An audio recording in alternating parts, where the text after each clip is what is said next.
Tonight I'm going to talk about a little bit different of an opportunity in the fractional real estate investing space. Um, oh, hey, what's up, YouTube? It's Joe Catchpolia sitting on the couch making some money investing in fractional real estate online, as usual.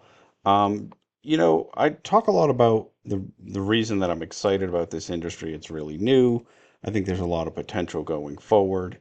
I think there's lots of opportunities, and it's one of the reasons that I'm okay with so many of the problems that we have on many of the platforms, right? Like I feel like a week can't go by without there being some new mess on Lofty, some big issue, problems with co-owners, problems with managers, problems with the platform itself or the way things are being handled. And it's not the only one. Like Landa, basically, I don't think I've heard anybody say anything nice about Landa in months. I think most people that put money on there regret it. At least that I've spoken with. Maybe there's somebody out there who's who's perfectly happy with it, but I'd be surprised if that were the case. Um, you know, uh, and there's all these emerging ones.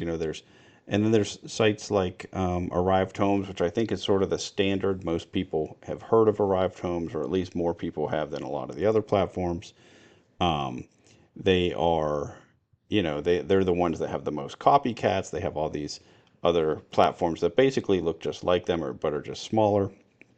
And I think, that's great, except that they're proliferating this business model that provides, pretty low returns relative to me investing in real estate on my own. And so, I don't love that. And so, obviously, there's all sorts of problems, but it's a new industry. And so, it's one of the reasons why I'm willing to accept that. I mentioned lots of times, but I think this is lost on some people. I'm not investing a ton of my net worth into any of these platforms. I am very much experimenting. I'm trying to learn. I think there's a lot of opportunity, but I'm not sold on it. Even I talk very highly of Mogul. Um, I still think they have a lot to prove, right? It's very early for me. The same thing like Saul's Lot. I think that I probably say too many nice things about their business model and what they're because I think there's huge potential there, but it's very early and there's not a lot. There's a lot of ways to go. And so, and then, Lofty, I talk a lot about the deals that I do on there where I'm making money. I try to share the ones where I'm losing. I'm not really losing that often, but most people are, right? Most of the people that have been on that platform um, for any, serious length of time are sitting on large capital losses.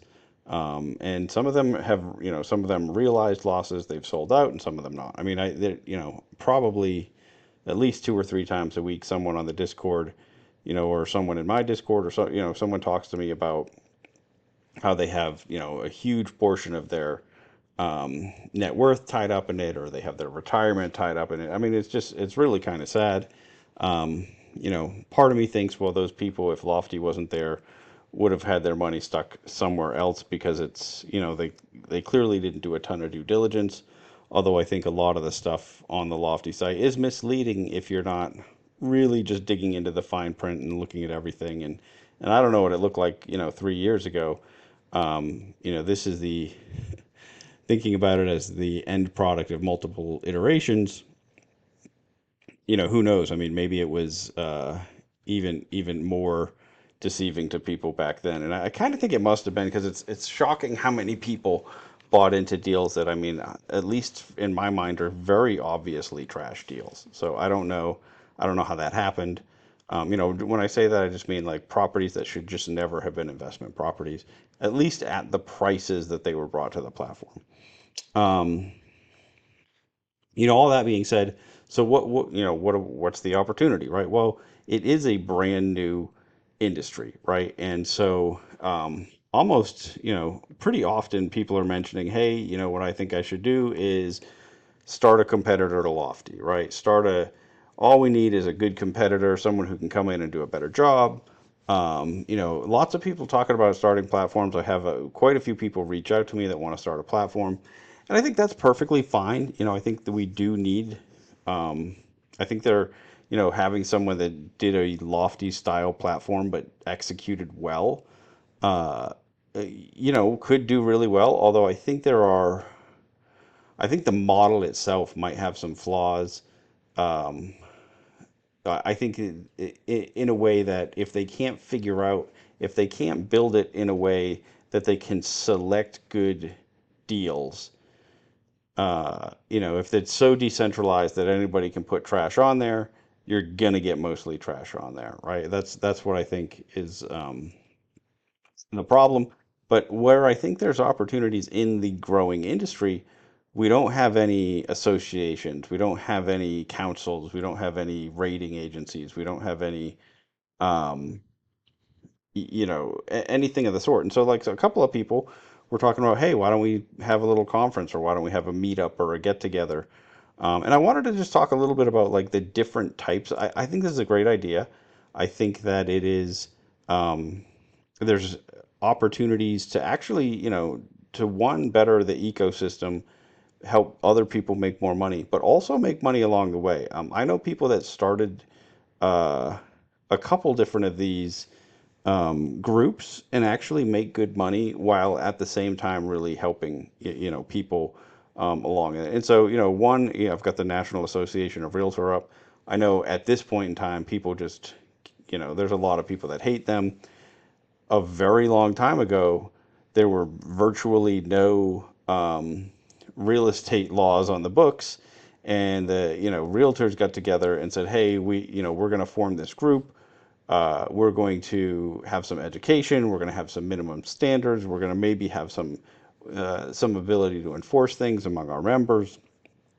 Um, we'll maybe provide some protections to the public." And so a lot of the state laws that are on the books today actually were the states just saying, "Hey, we like what our state association of realtors is doing, and we're just going to make that into law." So if you look at a lot of the states, they have um, a lot of the practices and a lot of the protections and whatnot came from this industry group. And I don't think they're doing a great job today, and I hate to say that because I am a member of the National Association of Realtors. Remember, I'm not your realtor just because I'm a realtor. Um, they provide a lot of education, but I think that uh, I don't think that they are. I don't think the minimum standard is still there. So that's an example. You have the ICSC. You might not know this one. This is the International Council of Shopping Centers. If you work in commercial real estate, wait a minute. Do I even have the right one open? I might have not. This might not be their website. Oh no, it is. Okay. This is just. I don't see their. Is that their logo?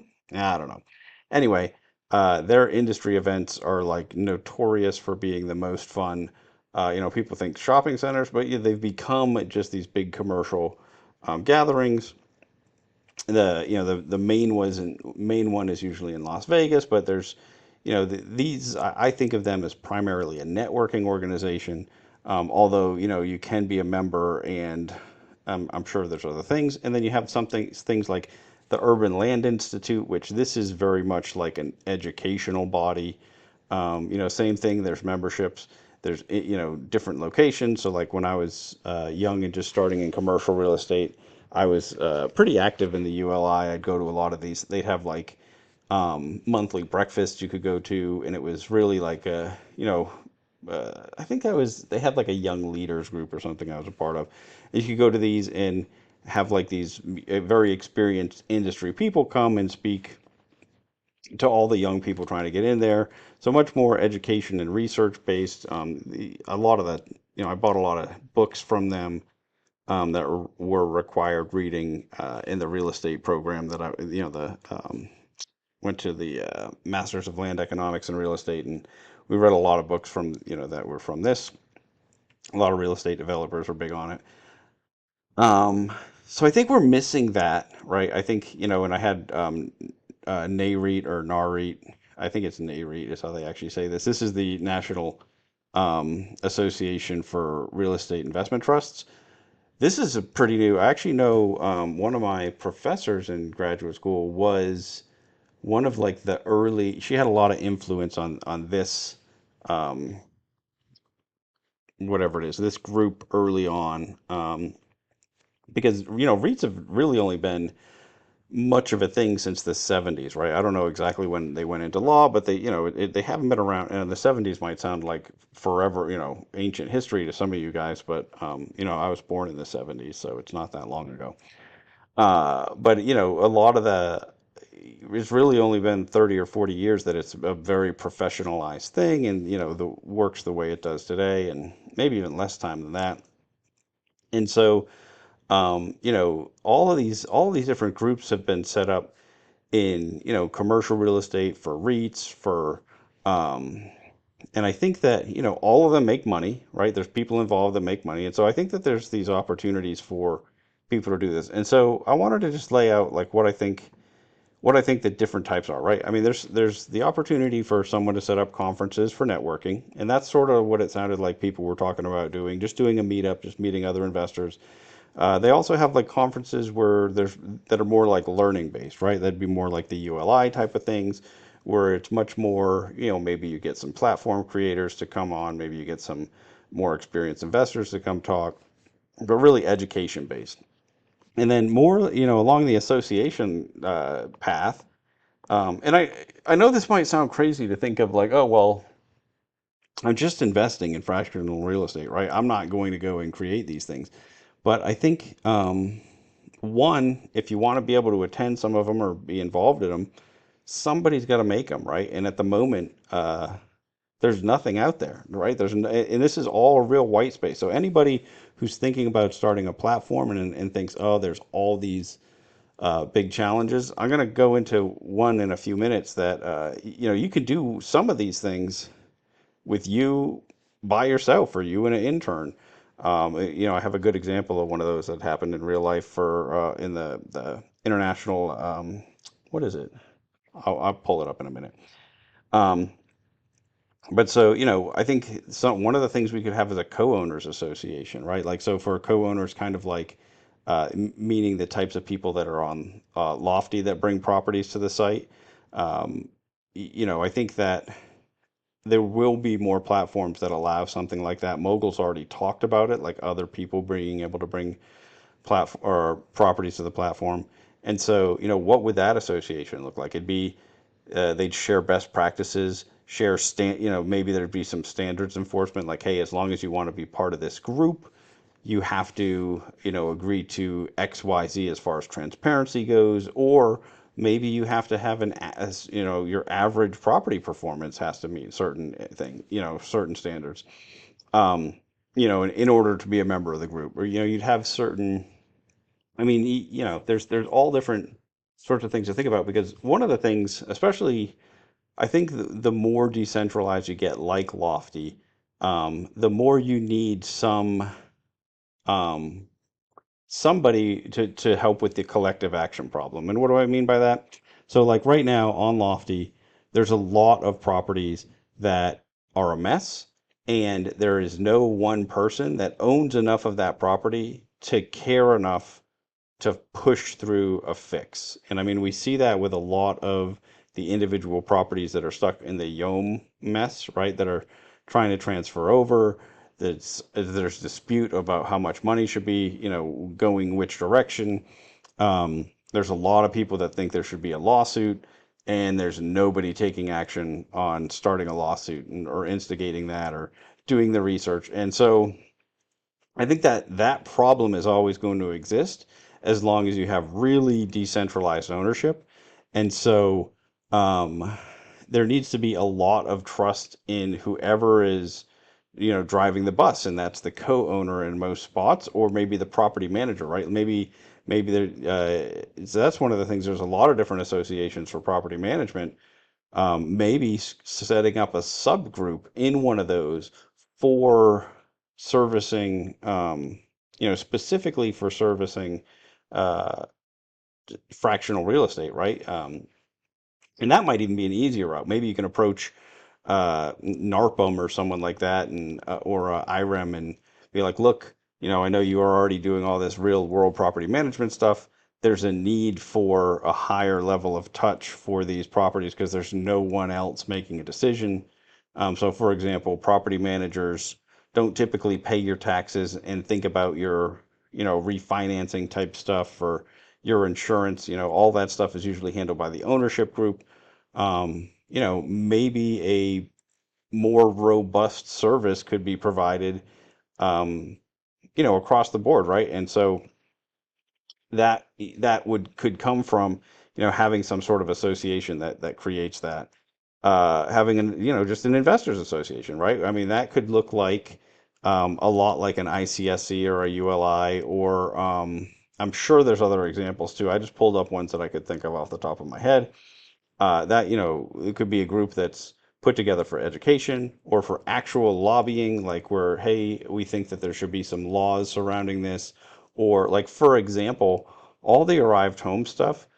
A large part of why those deals don't work is because it's so expensive to comply with the SEC filing. That expense is just so high, and so I believe there's probably room for a new law that makes it easier to have if you have a single property entity, a more streamlined filing, or a different set of laws for those. That sort of lobbying there. As far as I know, there's not a group out there that's doing anything like that today. And then, am I spelling? I think I'm spelling lobbying horribly wrong, right? Isn't it two B's? I think there should be two B's. Lobbying. I don't know. It's late. But then also like quasi lobbying, right? Like a group, as groups of investors approaching platforms and saying, "Hey, look, we don't like what you're doing here. Change this." Like if you look on the Discord for Lofty, there are just people screaming into the void on a regular basis, right? They're saying, there's all these problems," and nobody's really listening. I mean, sometimes you'll get an employee from Lofty to jump in and respond to some stuff, but a lot of times it's just other members, and there's just not much.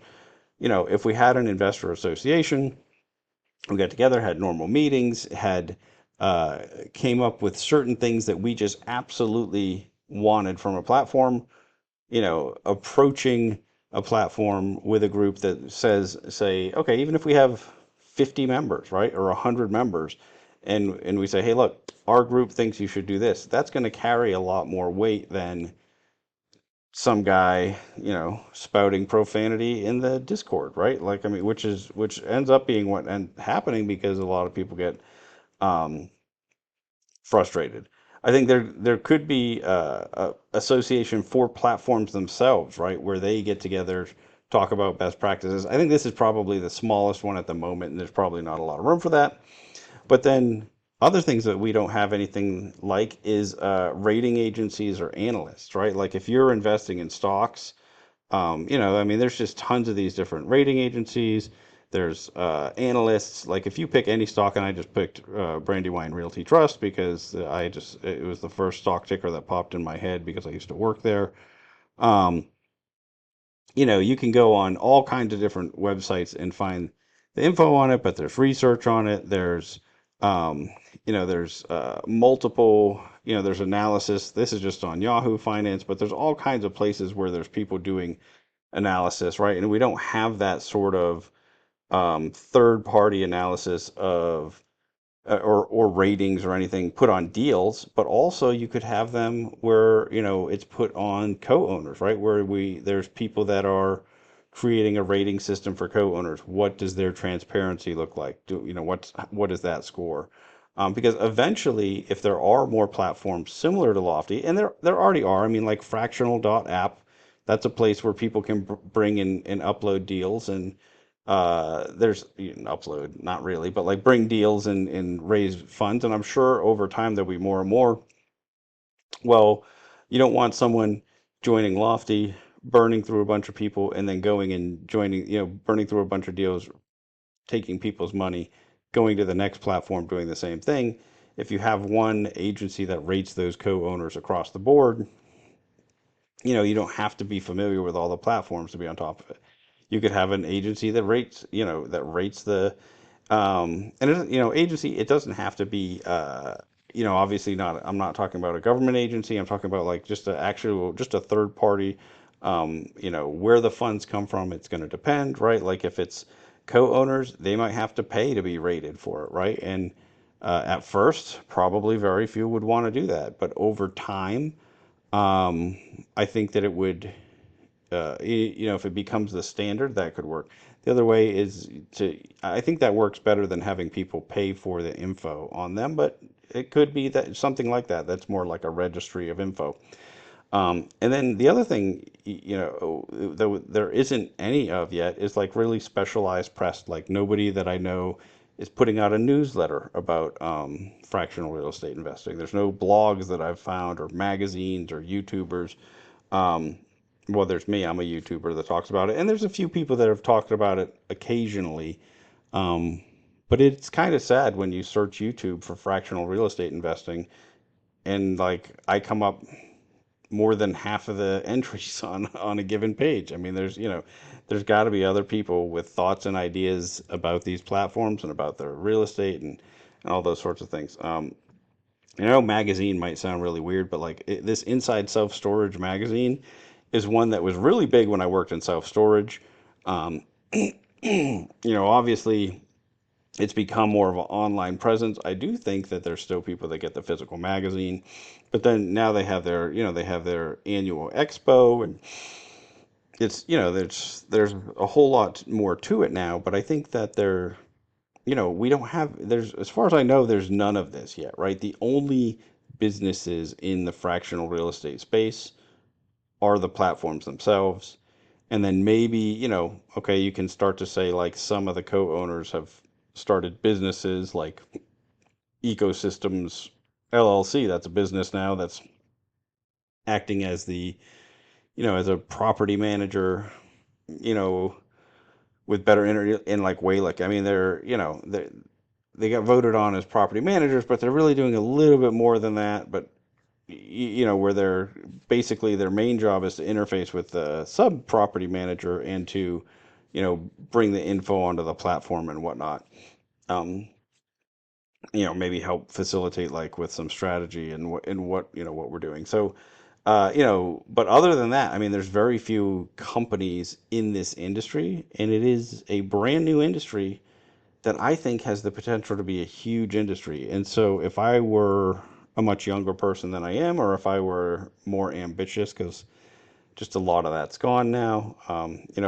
Before I started getting really into fractional real estate investing, I thought that I was going to wind up my team next year, my day job, and just sort of be retired, deal with my own investments, not do a whole lot else.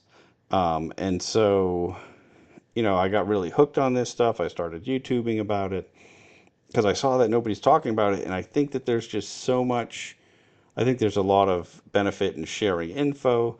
I think there should be people putting out education about this regularly. There should be. Oh, and so this is. I mentioned this a few times and I didn't talk about it. So these are two things. This reconvene. If you don't follow Moses Kagan, that's this guy here on Twitter. You should find him. He puts this event on. I think it's only like the third or fourth year he's doing it.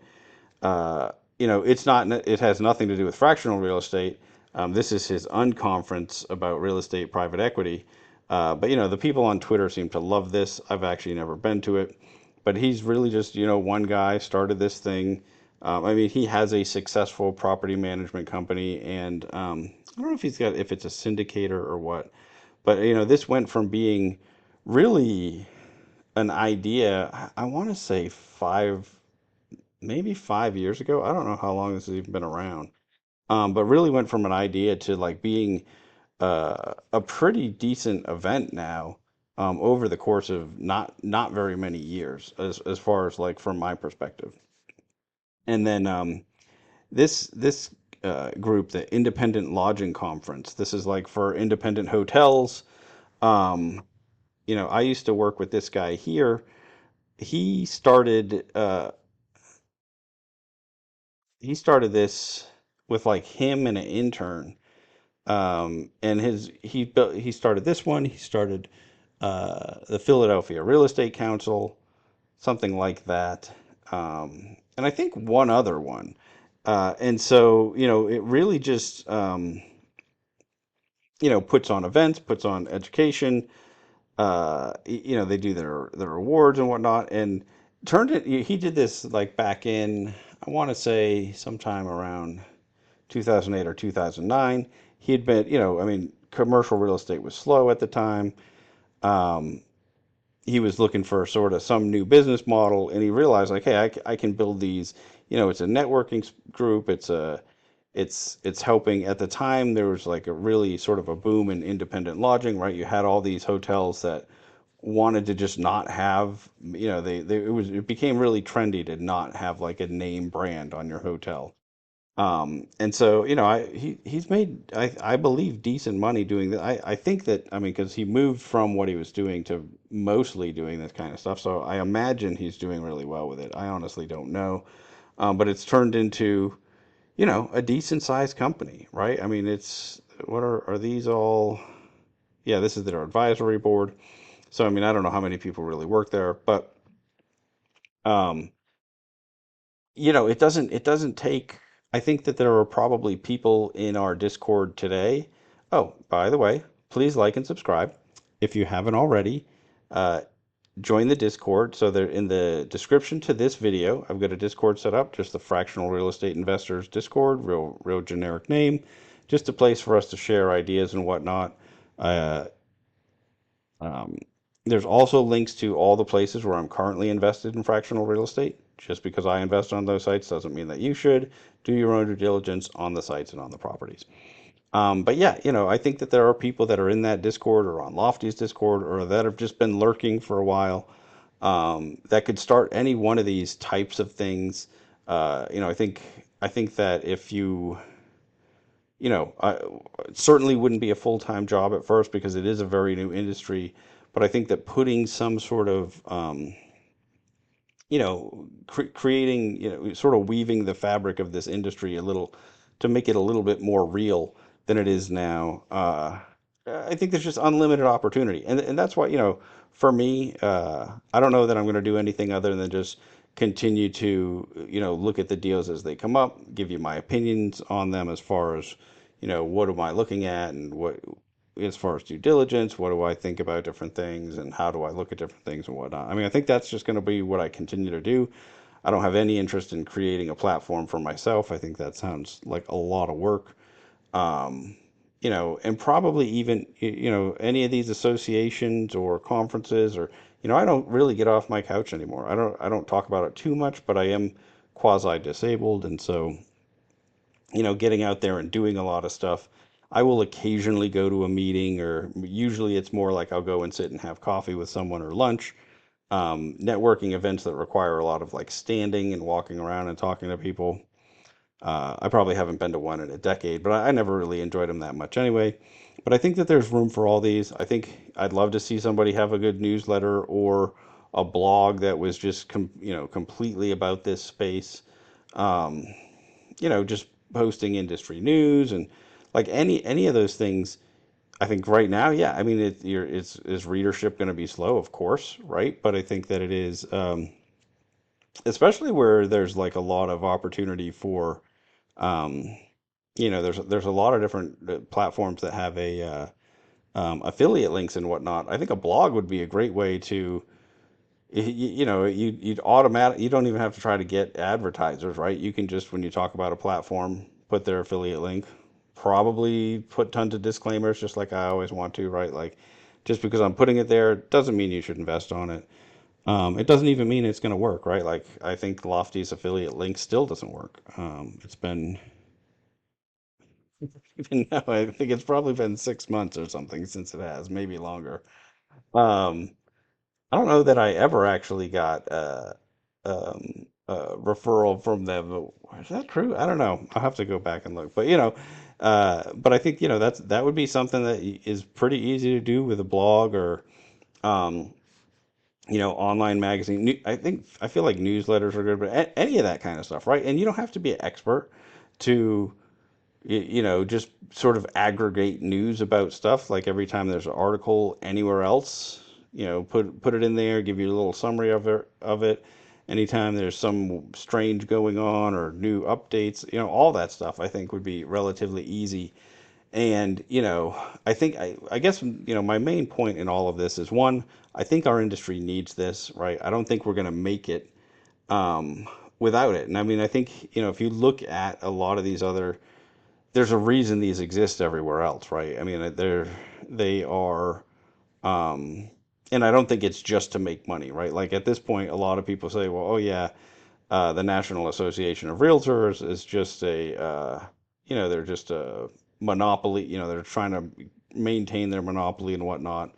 And to a certain extent, I don't disagree with that. But I think if you look at really the history of like, how shady the industry was before they came along, there was a need for it. And I think that's what we're experiencing today, right? Like it's anytime you have a new industry where you have people throwing money at it, you're going to have people that are just you just coming in here trying to scam and trying to take your money and trying to trick you and all of that. And so, especially where, people are just putting little bits of money here and there, without some sort of, um, there are no checks and balances in that system, right? And you can't, and we've seen like, okay, if you hand over too much trust to one individual, there's nothing protecting you. Well, okay, maybe the right answer is okay, we all pay some other third party, we're all part of some association, we're all part that does some additional work on our behalf, right? To make sure things work out, to come up with standards and practices. One of the things is there should be somebody who's aggressively going out to lenders figuring out, how do we get loans to DAOs that don't require a guarantor? Like this should exist. There's a lender out there that would do this, excuse me, with no guarantor. It might be, 50% LTV lending. It might be 10% interest, right? Might be 15-year amortization, right? Like it probably will be ugly lending at first. But this idea that we need to use a person's credit to find, to get financing in these DAOs really like hamstrings the DAO's ability to do a lot of stuff, and to sort of be independent of, some individual. Um, so anyway, and so there's, if there was a group working on that, right? Like if that's instead of just a bunch of individuals not sharing information, all bugging the same lenders. Like I've talked to quite a few lenders about this. Most of them just think I'm absolutely crazy when I ask, but there's going to be somebody who steps up and provides that, and it will happen quicker, I think, if you have some, concerted effort to find these sorts of things. I think one of the things that is really necessary is like, okay, what are the main things that are important to investors, like across the board? Because I mean, obviously the people who invest in Arrived are worried about much different things than the people who invest in Lofty. They have a much different risk profile. They're willing to take a much lower stated return. Although I think if you had invested your money in Arrived 3 years ago versus put the same amount of money in Lofty, it's almost guaranteed you'd be better off with your Arrived properties right now. Um, if you had any combination of, 10 or 15 properties even, I think that it would be a miracle if you were doing better on Lofty than Arrived, even though when you look at Arrived, their stated returns are significantly lower, right? So, I think that's kind of interesting to think about. But, um, understanding like what are the main things that attract people to fractional real estate, and help define what those customers are looking for, and all that sort of research and development, that can happen sort of on a broader scale versus individual companies trying to figure that out. Um, yeah, I just think we need all that. So I know this is sort of a weird episode. I don't know. What is this that we're doing here? It's a weird talk today. I just want to encourage like anybody who is really thinking about they're going to be in this space for a while as an investor. Uh, we have to work together to make this a better space for investors in general, right? Like it can't just be the people that are really living in it are making good money, and everybody else kind of gets screwed. Um, but that's what it feels like today, right? Especially on Lofty. I mean, not all the platforms are like that. I mean, I don't think Mogul's going to end up like that. It doesn't seem like Sol's Law is going to end up like that. So I guess mostly that's about Lofty. That's about Fractional app. I think it seems like the people bringing the deals to the platform are probably getting the better deal for the most part on those. Um, at least the ones I've analyzed, and I haven't analyzed every deal on there. I think if you look at Arrived Homes, who's really making a profit there? It's Arrived. It's not I mean, the people are making some money, but it's not, so I think without sort of creating, this system of working together, uh, that'll never happen. So anyway, if anybody is thinking about doing any of these things, please feel free to reach out to me. I'd be happy to talk to you about it. I'm probably not going to commit to doing very much help other than just talking to you about it, sharing my ideas, because I really am not looking for another side hustle or, job or really anything. I do want to be able to put significant sums of money onto these platforms someday, and feel good that it's going to be, profitable and relatively low risk. And I think absent some of these controls, it's going to be pretty difficult to get there, right? I mean, I think that, um, one thing that would be interesting is like if you had a group that the platforms themselves sort of like opened up and shared, what their processes and systems look like. Not that they're going to get shared with us as individuals, but that there's a third party that's like kind of auditing them and saying, yes, we do think that their financial controls are up to the industry standard or whatever it is. Um, versus right now, some of these platforms are moving a ton of money for some of us, and I have no idea if they're just using an Excel file and like writing checks in the background. Like, I mean, who we're sending wires manually, which actually I'm pretty sure that's happening in a lot of these cases. So anyway, that's all the thoughts I had on that. I'm really curious to hear what other people have to say about this. If it's something you've thought about at all, if you're if you think we're just too early, that's one possibility. Maybe we're just too early. But I mean, I think if you think about how many platforms are popping up, you've got Arrived, you've got RealBricks, you've got Arc 7, you've got Sol's Law, you've got Lofty, you've got Landa, who's maybe not popping up, but more like going to be disappearing, probably. I don't know. You've got BrickSave, you've got and then ones that pretending to be fractional real estate like Roots. um, I know there's a couple others like that, like Casa shares or Share Casa or something like that. There's all these different ones that have that have talked about at different points in time, and I think that you know I don't know that we really need. I mean, I do think that there's room for better platforms. But I also think that there's room for a lot of these things. And I think you wouldn't even have to put a very good conference together to get a ton of people to show up. Um, you know, maybe get one or two speakers, and I don't know who that is. Maybe that's a couple people from that run platforms. Maybe you find a whale on some of the platforms or something. If you put a couch on the stage, I might sit up there and talk to people if anybody wanted to listen. But I don't think you'd have to have like a whole bunch going on to get people to do this. I think maybe even it's just meeting each other, right? It could be more focused on the networking than on the education. Um, I think the more that we do that, the better, the more likely this will turn into a real industry. Um, and like if some of you guys don't do it, if some of the people that are on these platforms daily and investing aren't the ones that do it, you'll just have someone that does these conferences in other industries come over and create a subsidiary or something and do it, and just like it'll be their own thing, and it won't be like special to the fractional real estate investors group, right? It'll be like it's exactly like ICSC, but it's for fractional real estate. And would that be so bad? Maybe not. I mean, I know those are a lot of fun.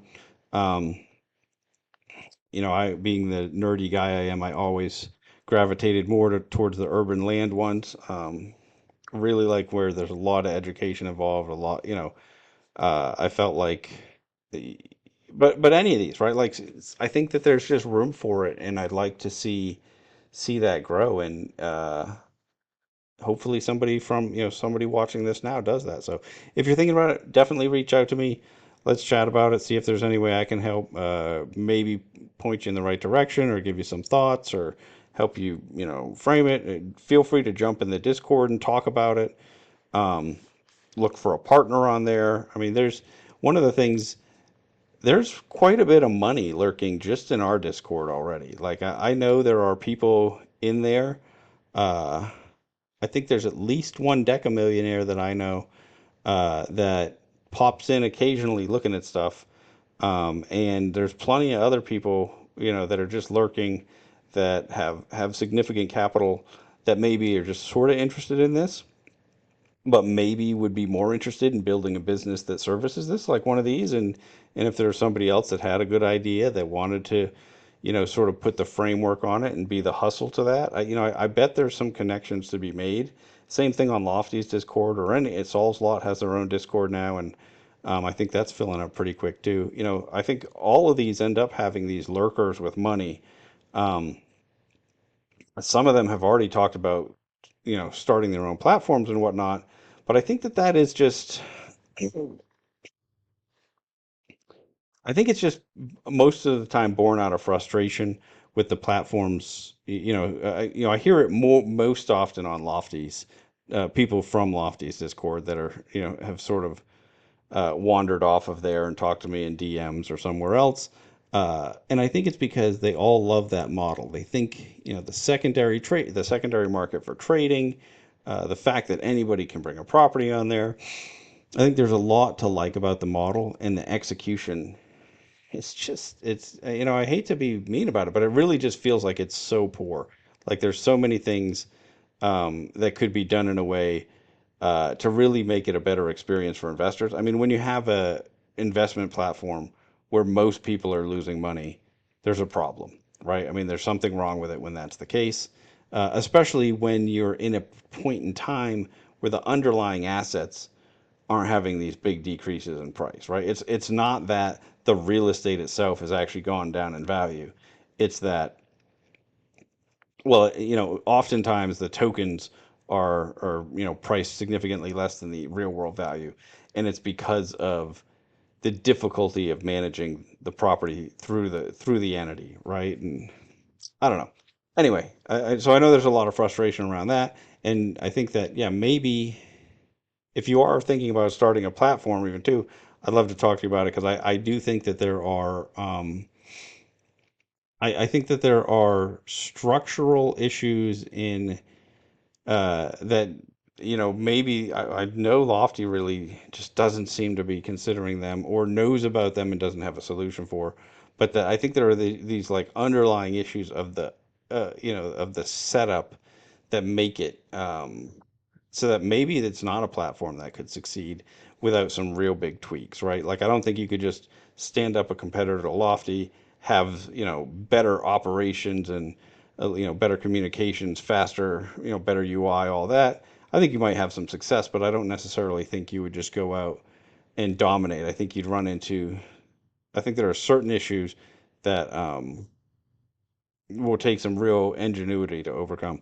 But anyway, that's, if you do want to do one of those, I'd love to talk to you about that too. Again, not going to be part of your company. I know it's funny for me to say that, right? Like anybody wants me to be, but I have already had a couple people talk to me about, um, helping them with their, and I do like, I love, that there's, I want to be involved in this stuff, but I think more from, helping people understand what's a good deal, right? I think the due diligence portion for me, that's where I'm really going to add some value. I'm not a tech guy. I'm not going to be able to build a platform. Maybe I could do some sort of advising as far as like, standards for deals, how we get, how we select deals for the platform or something. I don't know. Maybe there's some room where I could find that interesting, but I'm definitely never going to help with customer service or actually building anything. And so that's why I mentioned that. But, I don't know. I think there's a lot of room. I think there's a lot of room in this whole sector. I could imagine this being a huge industry in the future, especially when you start to think about companies like Saul's Lot, where it's like, okay, now we're not even talking about investment properties, right? Now it's just any property that's listed for sale or that somebody's going to list for sale. Buying like that just expands the fractional real estate market um, to an incredible degree. And like we're not even talking about commercial properties yet. I think there's a lot of room for um, I think you have to have the right types of commercial deals, but I think there's room for you know, fractional single tenant net lease ownership. For example, I think that those properties, obviously you would have to have a co-owner that understands how to release the property, that understands what the lease negotiation needs to look like, right? But I mean, a lot of those are already owned by TICs and by um, limited partnerships and whatnot. And so I don't know why we haven't seen those other than, you're not getting 20% returns on those, but on 90% of your lofty properties, you're not actually getting 20% returns, regardless of what that yield tells you. So anyway, this has gone way off the rails. I just wanted to throw all this out there, hopefully start some discussion. If you do are going to set up a convention, please do your first one in San Antonio. I'll definitely go. Um, I don't want to get on a plane. That's a miserable experience for me these days. But anyway, if it's close enough, I'll go to that. If not, I'm happy to help figure this out. I think there's even one of the things I didn't mention, or there's a lot of different setups now for like these online um, online, mainly online communities, not like just a Discord, but like I'm on. I recently joined the a school community that's run by one rental at a time. Um, so that's an interesting platform. But I mean, there's just so much room, and so I would love it if people were working on some of these things. Not everybody was just sitting around thinking, "Man, I'm going to just start a competing platform," because somebody I think should do it, but I don't think that that should be the main goal for everybody. I think there's like, lots of other ways that people are going to make money here. The people that want to do something more than just investing in properties. I think that's really it for me today. Tickle the like button, do the thing with the bell. Um, Click on the next video, right? Like play, like watch. I always have these little video things pop up. Feel free to watch another one of those. Also, if you haven't, feel free to send me a message on other topics you'd like to hear me talk about in this space. Whether it's a property that I haven't gotten to yet that's on a platform, um, property type, strategy, any of that kind of stuff I think would be kind of interesting. Anyway, that's it for me for today. Until next time, I'm going to keep making mistakes so that you don't have to.